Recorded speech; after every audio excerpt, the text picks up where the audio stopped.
환대라는 단어의 사전적 의미는요, 반갑게 맞이하여 정성껏 대접하다입니다. 환대는 기독교 최고의 가르침 가운데 하나입니다. 우리를 향하신 하나님의 요구가 구약 성경에는 율법에 잘 드러나 있다면 그 율법은 613가지입니다. 율법의 핵심은요, 우리가 모두 다 알고 있는 것처럼 하나님을 사랑하는 것, 그리고 이웃을 사랑하는 것입니다. 마태복음 22장에 보시면 율법학자와 예수님 사이에 오갔던 대화가 기록되어져 있습니다. 어느 날 율법학자가 예수님께 와서 율법 중에 어느 계명이 가장 큰지를 물었습니다. 예수님은 네 마음을 다하고 목숨을 다하고 뜻을 다하여 주 너의 하나님을 사랑하라 하셨으니 이것이 크고 첫째 되는 계명이요 둘째도 그와 같으니 내 이웃을 내 자신과 같이 사랑하라 하셨으니 이 두 계명이 온 율법과 선지자의 강령이니라 라고 말씀하셨습니다. 율법과 선지자란 구약 성경을 의미합니다. 강령이란 매달리다는 의미의 헬라어 크레만니미라는 단어에서 왔습니다. 그리고 그 뜻은요, 매달다 이런 뜻입니다. 때문에 흠정역 성경은요, 모든 율법과 대언자들의 글이 이 두 명령에 매달려 있느니라 라고 번역했습니다. 즉 모든 율법은 하나님의 사랑과 이웃 사랑이라는 뼈대에 매달려 있다라는 것입니다. 이 크레마님이라는 단어의 히브리어 번역이 탈라라는 단어입니다. 이 단어는요, 사형 선고를 받았던 죄수를 죽인 다음에 그 시체를 나무에 메어 달 때 사용하는 단어입니다. 요셉이 감옥에 있을 때 꿈을 해몽해 주었던 떡 맡은 관원장이 그 꿈처럼 처형받아서 나무에 매 달리게 되었습니다. 나무에 탈라했습니다. 요셉 아무리 부족과 전쟁을 할 때 아무리 왕들을 죽인 다음에 그들을 나무에 탈라 매 달아서 해가 질 때까지 두었습니다. 모르드게는요, 모르드게를 모함하여 죽이고자 했던 하만은 오히려 자신이 준비했던 나무에 메어 달려서 탈라해서 죽었습니다. 이때 사용되어졌던 공통되어진 단어가 탈라라는 단어입니다. 이처럼 이 단어는요, 죄수를 교수형에 처하고 나무에 매달 때 사용되는 단어입니다. 말씀드렸듯이 탈라의 헬라어 번역이 크레만님이라는 단어입니다. 그리고 이 단어는요, 예수님의 죽음에 사용되었습니다. 베드로가 솔로몬 행각에서 설교할 때 우리는 유대인의 땅과 예루살렘에서 예수님이 행하신 모든 일의 증인이라 유대인들이 예수님을 나무에 메어 달아 크레만님이 해서란 말이죠. 죽였으나 하나님이 사흘 만에 다시 살리셨다라고 설교했습니다. 바울은 갈라디아서에서요, 그리스도께서 우리를 위하여 저주를 받은 바 되사 율법의 저주에서 우리를 속량하셨으니 기록된 바 나무에 크레만님이 달린 자마다 저주 아래 있는 자라 하였음이니라 라고 전하면서 십자가의 의미를 설명해 주었습니다. 예수님은 죄가 없으신 분이지만 십자가에 달려 죽으심으로 우리가 받아야 할 저주를 대신 받으신 분이라는 것입니다. 다른 말로 하면 하나님이신 예수님, 죄가 없으신 예수님은 당신과 전적으로 다른 우리를 사랑해 주셨고 이 사랑의 표현이 십자가에 매 달리는 크레만님이라는 단어에 새겨져 있다라고 하는 것입니다. 바울은 이 십자가에 달리신 예수님은 유대인들에게는 꺼리끼는 것이고 이방인들에게는 미련한 것이라고 했습니다. 유대인들은 나무에 매달려 죽은 사람은요, 하나님의 저주를 받아 죽었기 때문에 결코 메시아로 인정할 수 없었습니다. 때문에 십자가는 거리끼는 것, 즉 믿음의 걸림돌이었습니다. 이방인들은 미련한 것이라 했습니다. 이방인이란 유대인들을 제외한 모든 사람들을 의미합니다. 로마 세계에서 십자가의 형벌은요, 로마 제국에 반대한 사람에게 내려진 정치적인 형벌입니다. 때문에 누군가가 십자가 형벌을 받은 사람을 따른다라고 하는 것은 로마 제국을 반대한다는 것을 의미하기도 했습니다. 때문에 이방인들에게 십자가는요, 죽음을 각오해야만 하는 미련한 것이었습니다. 예수님은 이 모든 것을 알고 계셨음에도 불구하고 기꺼이 십자가를 지셨습니다. 그 이유는 십자가가 하나님의 사랑을 우리의 마음에 새길 수 있는 가장 효과적인 방법이기 때문에 그렇습니다. 하나님의 사랑이 무엇인지를 가르쳐 줄 수 있는 것이 몇 가지가 있다고 본다면 그 첫 번째 요소는 앞서 말씀드렸던 율법일 것입니다. 율법은 그 내용들을 보시면 해야 할 일과 하지 말아야 할 일에 대한, 다시 말해서 정의에 기초한 가르침입니다.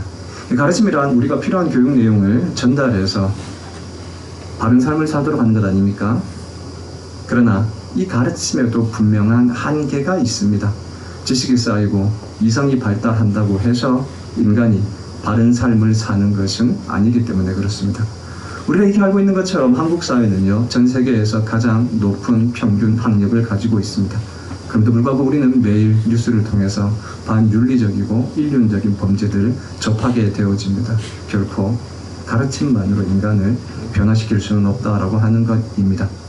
하나님께서는 율법을 통해서 당신이 무엇을 원하시는지를 가르쳐 주셨습니다. 그러나 사람들은 여전히 하나님의 뜻을 행하지 않았습니다. 때문에 하나님께서는요, 다음으로 당신의 사람들, 즉 예언자들을 통해서 당신의 뜻을 정하셨습니다. 그럼에도 불구하고 예언자들의 외침 역시 일정 부분 한계가 있었습니다. 예를 들어서 사랑이라는 단어를 한번 생각해 봅시다. 매우 아름다운 단어 아닙니까? 매우 좋은 단어 아닙니까? 그러나 이 단어가 가족이나 연인 사이에 사용되어진다면 매우 아름다운 의미를 가지고 있겠지만 가장 싫은 사람 혹은 원수와 같은 존재에게서 듣게 되어진다면 매우 경멸스러운 언어가 되어질 것입니다. 여러분, 이처럼 언어라고 하는 것은요, 상대방과의 관계를 통해서 그 의미가 달라질 수 있습니다. 이처럼 사람을 통해 전달하는 말은 그 사람과의 관계에 따라 그 의미가 달라질 수 있기 때문에 하나님은 우리를 향한 당신의 사랑을 가장 잘 표현하시기 위해서, 가장 잘 나타내시기 위해서 우리와 동일한 인간이 되셨고, 말이나 글이 아니라 십자가라는 구체적인 사건을 통해서 그 사랑을 보여주셨습니다. 이 점에서 십자가는 우리를 향하신 하나님의 무조건적인 사랑입니다. 우리의 모습에도 불구하고 우리를 반갑게 맞아주시고 정성껏 돌보아 주시는 하나님의 사랑 말입니다. 이 점에서 십자가는 우리를 향하신 하나님의 환대라고 할 수 있습니다. 때문에 성경의 가장 중요한 가르침이 십자가에 매달려 있는 것입니다. 동시에 우리를 향한 하나님의 사랑을 경험한 사람만이 그 사람으로 자신을 사랑하고 이웃을 사랑할 수 있게 되어집니다. 우리는 모두 일정 부분 불완전합니다. 때문에 사람들은 자신을 사랑하기를 힘들어합니다. 어떠한 사람은 자신의 외모 때문에, 또 어떤 사람들은 지적인 능력이나 신체적 능력 때문에, 또 어떤 사람은 자신의 성격이나 기질 때문에 스스로를 사랑하기 힘들어하기도 합니다. 그러나 예수님께서는 이러한 모든 이유에도 불구하고 아무런 조건 없이 우리를 전적으로 받아들여 주시고 사랑해 주셨습니다. 우리를 환대해 주신 것입니다. 우리를 향한 하나님의 환대가 바로 우리 자신을 사랑할 수 있게 해주고 또한 이웃을 사랑하시는 힘의 근거가 되어집니다. 때문에 예수님께서 하나님을 사랑하고 자신을 사랑하는 것처럼 이웃을 사랑하라 라고 말씀해 주셨을 것입니다. 이것이 예수님께서 말씀하셨던 최고의 계명이라고 할 수 있습니다. 오늘 본문에 등장하는 아브라함은요, 이미 하나님의 환대를 경험했고 또 그 환대를 경험하고 있습니다. 아브라함은 우리가 알고 있는 것처럼 갈대 우르 출신이며 그의 아버지 데라는요, 우상을 만들어 팔던 사람이었고, 이 점에서 아마도 아브라함 역시도 우상을 섬기던 사람이었을 것입니다. 그런 아브라함을 하나님이 먼저 찾아오셔서 당신의 백성으로 삼아 주셨습니다. 그리고 그 사랑이 감사해서 아브라함은 하나님을 따라 나섰고 가나안 땅에 정착해서 세겜 땅에 제단을 쌓고 하나님을 예배하며 살았습니다. 하나님의 환대가 아브라함을 변화시켜 준 것입니다. 그런데 고대 사회에서는요, 이방인이 타국에서 살기가 매우 힘든, 평안하지 않은 사회였습니다. 아브라함이 살던 때는 학자들에 따라 조금씩 차이는 있습니다만 대략 한 기원전 1800년경, 지금으로부터 대략 한 4000년 전이라고 합니다. 최초의 법 가운데 하나인 우르남무 법전이나 혹은 함무라비 법전에 보시면 귀족이나 자국민의 권리는 보장하고 있습니다. 그런데 그 내용을 쭉 보시면요, 이방인 혹은 나그네에 대한 권리는 기록되어져 있지 않습니다. 나그네는 법의 보호를 받기 어려운 존재였다는 것입니다. 때문에 아브라함은요, 가나안을 벗어나 가는 곳곳마다 그의 아내 사라를 누이라고 해달라고 부탁했습니다. 실제 이복 동생으로 결혼한 사이이기도 했지만 그 결정적 이유는 사라의 미모를 탐내는 사람들 때문에 자신이 피해를 입을까 두려워했기 때문입니다. 아브라함이 세겜에 머물고 있을 때 기근이 발생하게 되었죠. 이 기근을 피해서 아브라함은 이집트로 이민을 결정하게 됩니다. 그리고 그곳에서 아브라함은 사라를 누이라 해달라고 부탁합니다. 이집트의 관리들이 사라를 보고 그의 미모를 칭찬하자 바로 왕은요, 사라를 후궁으로 맞이하고자 했습니다. 바로 왕은 많은 양과 소, 노비, 낙타를 주고 사라를 궁으로 불러들였습니다. 그러나 그날 밤 하나님께서 개입하셔서 바로의 궁전에 재앙을 내리시고, 그때에서야 비로소 바로의 왕은 자신의 잘못을 깨닫고 이른 아침 아브라함을 불려서 아브라함의 아내를 돌려보내줍니다. 물론 그가 주었던 결혼 지참금은 아브라함에게 보살원이 준 채 말입니다. 이러한 일이 있은 지 몇 년 후 그랄에서도 또 동일한 일이 생겨나게 되어집니다. 그때 그랄 왕 앞에서 아브라함이 했던 고백이 이렇습니다.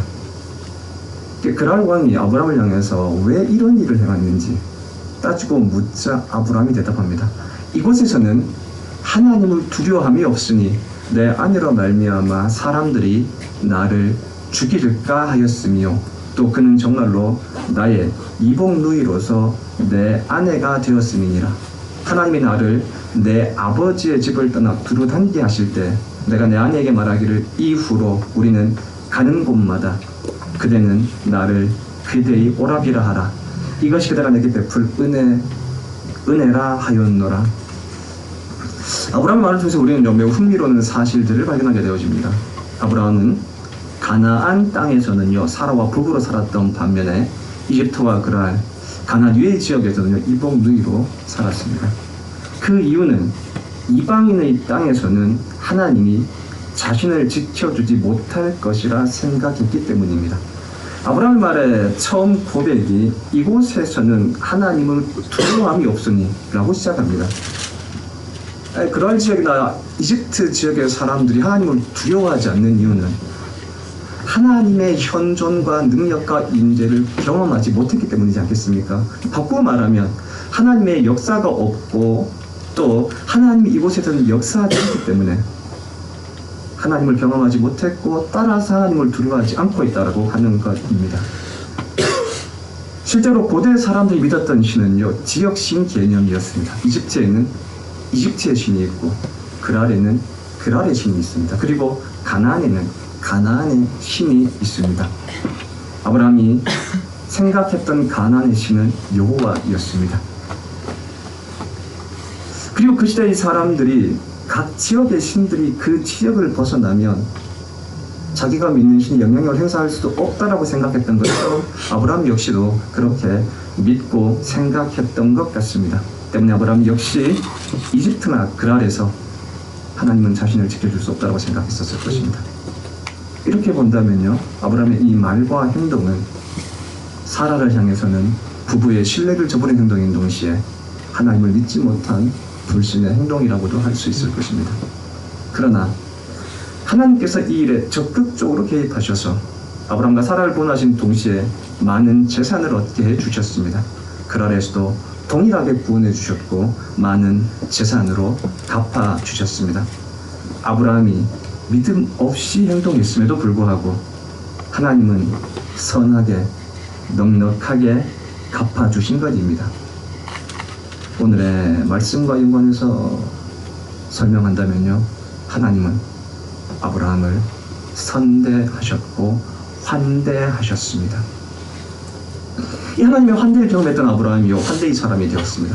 이집트에서 가나안으로 돌아와서 일상의 삶을 살아가고 있던 어느 날 조카 롯과 갈등이 생기게 되어집니다. 이집트에서 얻은 재물로 인하여, 가축으로 인하여 이 목초지가 좁아졌고 결국에는 아브라함의 종과 롯의 종 사이에 싸움이 생기게 된 것입니다. 또 이러한 갈등이 빈번해지자 어느 날 아브라함이 롯을 불러 이렇게 말을 합니다.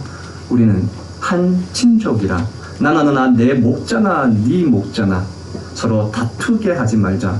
네 앞에 온 땅이 있지 아니하냐. 나를 떠나가라. 네가 좌하면 나는 우하고 네가 우하면 나는 좌하리라. 창세기 13장의 이야기입니다. 12장에서 이집트에서 돌아오고 난 다음에 바꿔 말하면 하나님의 환대를 경험하고 난 바로 다음의 사건입니다. 아브라함은 어린 조카에게 더 좋은 땅을 선택할 수 있는 기회를 준 것입니다. 아브라함이 조카 롯을 환대한 것입니다. 하나님의 환대를 경험했던 아브라함이 조카를 환대할 수 있게 되어진 것입니다. 아브라함의 환대의 삶은 오늘 본문에서요 절정을 이룹니다. 아브라함이 헤브론의 근처 마므레 지역에 쉬고 있을 때 하나님께서 아브라함에게 나타나셨습니다. 창세기 18장 1절에는요 여호와께서 마므레의 상수리 나무들이 있는 곳에서 아브라함에게 나타나시니라 라고 기록되어져 있습니다.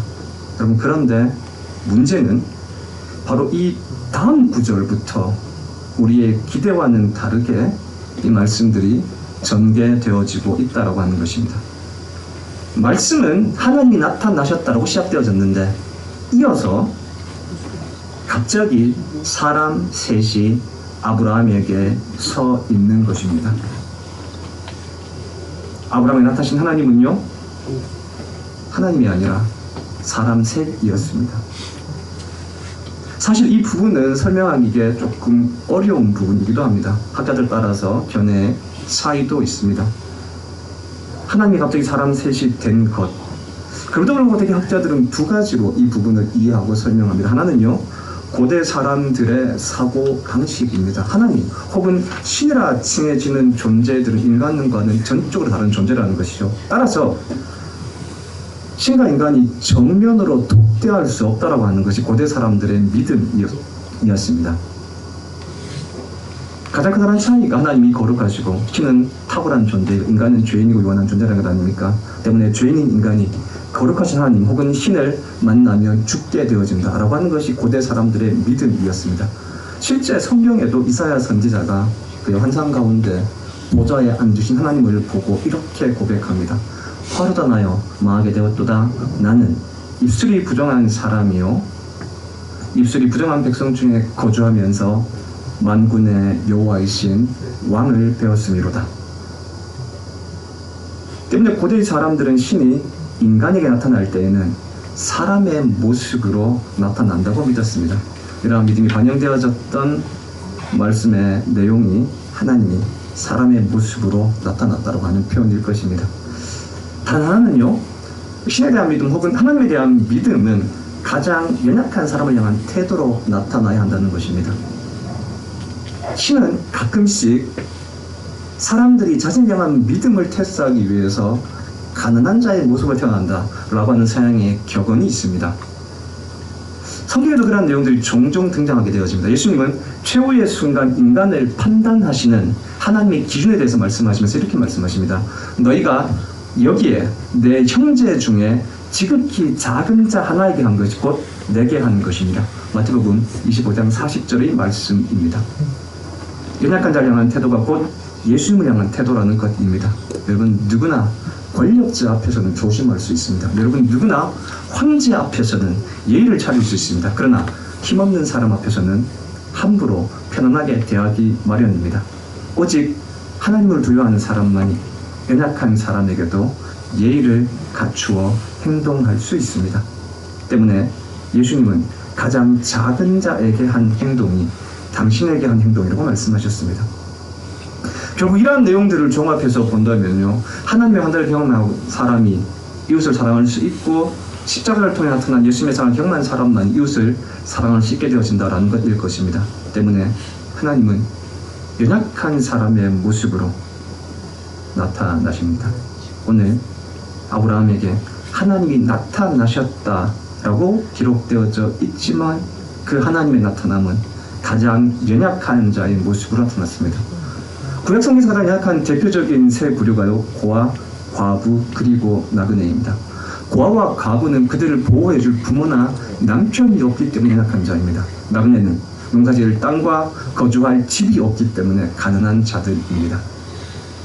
하나님께서 나타나셨을 때 가장 연약한 존재 나그네의 모습으로 아브라함에게 나타나셨습니다.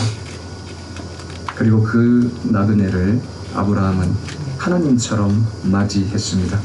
아브라함의 모습을 보면 이것은 보다 더 분명해집니다. 아브라함은 나그네들을 보자 즉시 그들 향해 달려가서 영접하였습니다. 그리고 몸을 땅에 굽혔습니다. 몸을 땅에 굽히다라는 단어가요, 히브리어로 샤하라는 단어를 씁니다. 그 뜻은요, 인간이 하나님 앞에서 몸을 구부려 예배할 때 쓰는 단어인 동시에 환대하다라는 의미가 있습니다. 아브라함은 자신에게 다가온 나그네를 죽게 하듯 하나님께 하듯 영접한 동시에 하나님께 하듯 하는 영접의 구체적인 표현으로서 그들을 환대한 것입니다. 여러분, 하나님의 환대를 경험했던 그 아브라함이 이 나그네를 환대하게 되어진 것입니다. 그러니까 환대를 먼저 경험하는 것이, 하나님의 환대를 먼저 경험하는 것이 이웃을 환대할 수 있는 것에 대한 전제 조건이라는 것입니다. 여러분, 그렇다면 이 전제 조건에서 더 나아가서 환대를 할 수 있도록 하는 출발점은 무엇이겠습니까? 그 출발점은요, 이웃을 바라보는 일상적인 시선입니다. 환대는 시선에서 출발합니다. 아브라함은 자신에게 오시는 나그네를 보자 즉시 달려나가서 그들을 영접했습니다.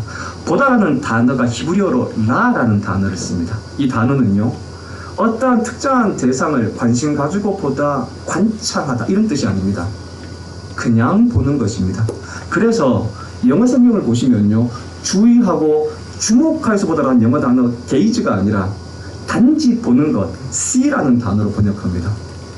눈을 들어서 just see, 그냥 바라보고 내 눈을 통해서 내 앞을 지나가는 세 명의 나그네가 just see, 그냥 보였을 뿐입니다. 그럼에도 불구하고 아브라함은 단지 일상적으로 보였던 익숙한 나그네의 모습들 가운데서 하나님을 발견하게 되어집니다. 여러분, 어떻게 이러한 행동이 가능해질 수 있겠습니까? 주의하여, 주목하여, 연구하여, 관찰한 것도 아니고 단지 내 눈앞에 보여졌던 사람들, 그것도 가장 연약한 나그네의 모습 가운데서 어떻게 보는 즉시 하나님의 모습을 발견할 수 있고 그들을 향하여 즉시로 달려가서 영접할 수 있었겠습니까? 이것은 자신을 환대하여 주신 하나님, 자신의 실수에도 불구하고 여전히 환대하신 하나님, 그 하나님으로 인해서 아브라함이 환대의 사람이 되었기 때문에 가능해진 것입니다. 하나님의 환대를 경험하고 나니 아브라함의 마음이 넉넉해졌습니다. 이웃을 바라보는 시선도 달라지게 되었습니다. 주변 사람들 더 이상 적군이나 경쟁자가 아니라 이웃으로 볼 수 있는 여유가 생겼습니다. 나그네를 하나님 보듯 볼 수 있는 마음이 생긴 것입니다. 여러분, 이처럼 환대의 경험이 환대의 사람을 만듭니다. 그리고 그 환대의 시작은요, 시선의 변화에 출발합니다. 아브라함이 만일 그들을 단순히 나그네로만 인식했다면 나그네를 대하는 예의로 대접했을 것입니다. 그러나 아브라함은 자신이 받았던 환대 그대로 나그네를 바라보았고 대접할 수 있게 된 것입니다. 고려시대는 불교 국가였지 않습니까? 그러나 불교가 타락하고 고려에 한계가 왔을 때 이성계가 위화도에서 해군을 하면서 조선이라는 나라를 세웁니다. 그리고 불교를 대신하여서 유교로 국교를 삼고자 했습니다. 어느 날 이성계가 무학대사를 만나게 되었는데 그 무학대사를 향해서 이렇게 말을 합니다. 오늘 대사님을 보니 대사님의 모습이 꼭 돼지와 같습니다. 타락한 불교를 향한 조롱인 동시에 불교에 대한 불만을 직설적으로 표현했을 것입니다.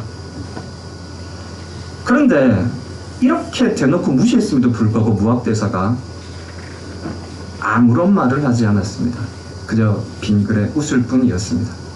한참을 지나도 무학대사가 아무런 말을 하지 않자 이성계가 이렇게 묻습니다. 그러면 나는 무엇처럼 보입니까? 무학대사가 이렇게 말을 합니다. 부처님처럼 보입니다. 이성계가 이렇게 반문합니다. 나는 당신을 돼지처럼 보인다 했는데 어떻게 대사는 나를 부처처럼 보인다고 하십니까? 이때 무학대사가 했던 말이 이런 말입니다. 도난지 유돈, 불안지 유불. 돼지 눈에는 돼지만 보이고 부처의 눈에는 부처만 보인다. 여러분, 동일하게 하나님의 환대를 경험한 사람의 눈에는요, 우리의 눈앞에 펼쳐져 있는 모든 사람들이 환대의 대상으로 보여집니다. 아브라함이 나그네를 하나님처럼 대접했던 환대의 결과는 하나님의 뜻을 분명히 깨닫는 것이었습니다. 나그네를 하나님처럼 대하는 신앙, 아브라함의 신앙이 이렇게 성숙하고 나서 비로소 하나님은 아브라함에게 두 가지 약속을 하시지 않습니까? 하나는 내년 이맘때 아들이 있을 것이라는 확증입니다. 25년 전 받았던 그 약속의 결실인 것입니다. 또 하나는 소돔과 고모라를 향한 하나님의 뜻, 즉 하나님께서 역사를 운영해 가시는 기준에 대한 말씀입니다. 그 소돔과 고모라는 롯이 아브라함과 분리되어질 때 하나님의 동산 같아서 결정했던 땅이었습니다. 인간의 눈에는 환경과 조건이 중요하지만 하나님의 눈에는 환경이 아니라 그 지역을 살아가는 사람들의 신앙, 바로 이것이 더 중요하다는 것. 이것이 소돔과 고모라의 심판을 통해서 아브라함이 깨닫게 되어졌던 하나님의 역사 경영의 주요한 원칙이라고 할 수 있습니다. 아브라함의 환대의 결과는 그의 성숙을 보여준 것이었고, 그 성숙을 따라서 그에게 주셨던 약속이 성취되는 것인 동시에 그의 신앙의 새로운 세계, 하나님의 세계의 역사의 운영에 대한 통찰을 가지게 해준 것입니다.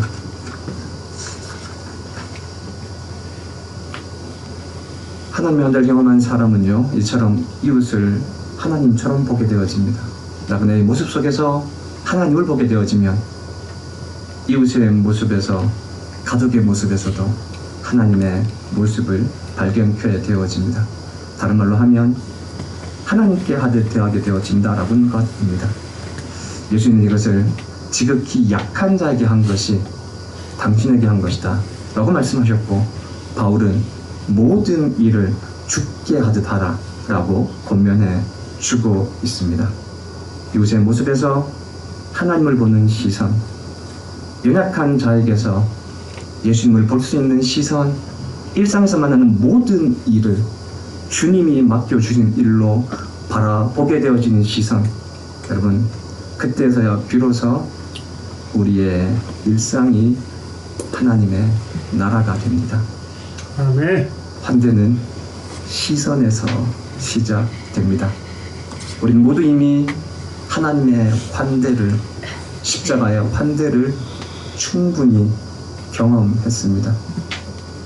하나님은 우리를 충분히 환대하셨고 지금도 동일하게 환대하고 계십니다. 그 환대가 우리의 마음을 녹이고 우리의 심장을 데워서 새로운 시선으로 우리 자신은 물론이요 이웃을 볼 수 있기를 바랍니다. 그때에서야 새로운 신앙, 환대가 시작됩니다.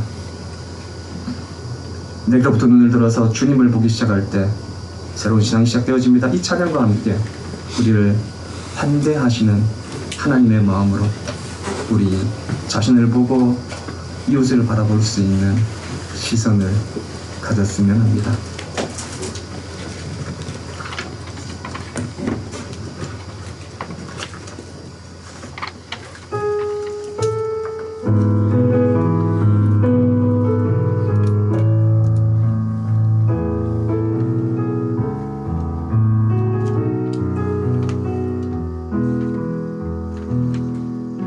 내게로부터 눈을 들어 주를 보기 시작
예란한 가운데서 주님만을 알게 되리.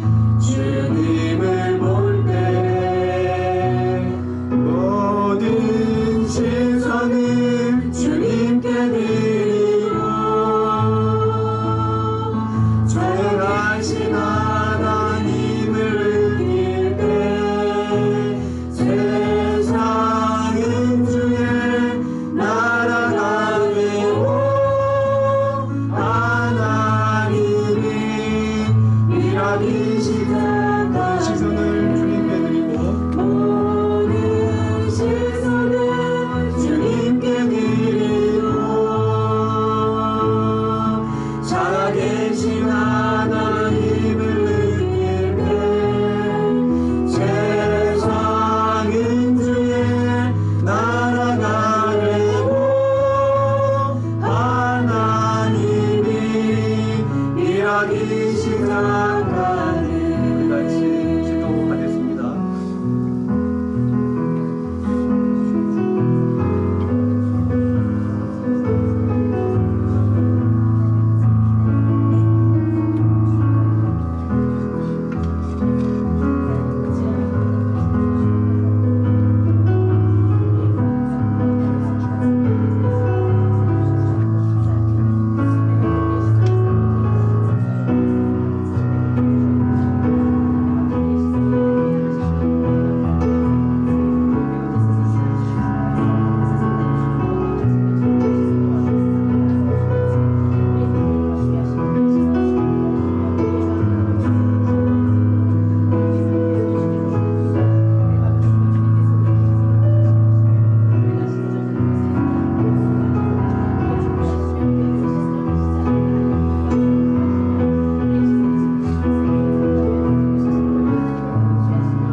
모든 시선을 주님께 드리고 시선을 주님께 드리고 사랑해주신 하나님을 느낄 때 내 삶은 주의 역사함에도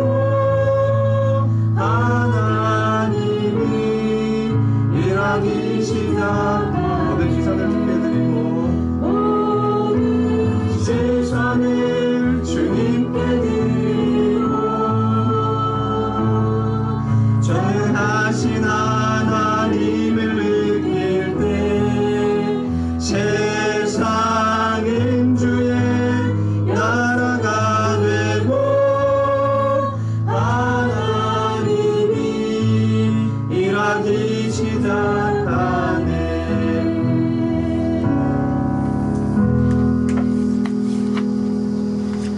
우리를 환대하신 하나님, 그 마음으로 우리 자신을 바라보므로 우리가 얼마나 하나님의 사랑을 받는 존재인지를 깨닫게 하시고 그 사랑이 우리의 시선을 새롭게 하소서. 지극히 연약한 아기의 모습에서 예수님의 모습을 보게 하시고 가난한 나그네의 발걸음에서 하나님을 보게 하여 주시옵소서. 아멘. 지금은 우리의 연약함에도 불구하고 우리를 환대하시는 하나님의 사랑과 십자가를 통해서 환대의 참모습을 보여주신 예수님의 그 크신 사랑과 환대의 시선으로 이웃을 바라보게 하시는 성령님의 능력이 오늘 예배드린 우리의 모든 가족들 가운데 함께하여 주시기를 간절한 마음으로 축원합니다. 아멘.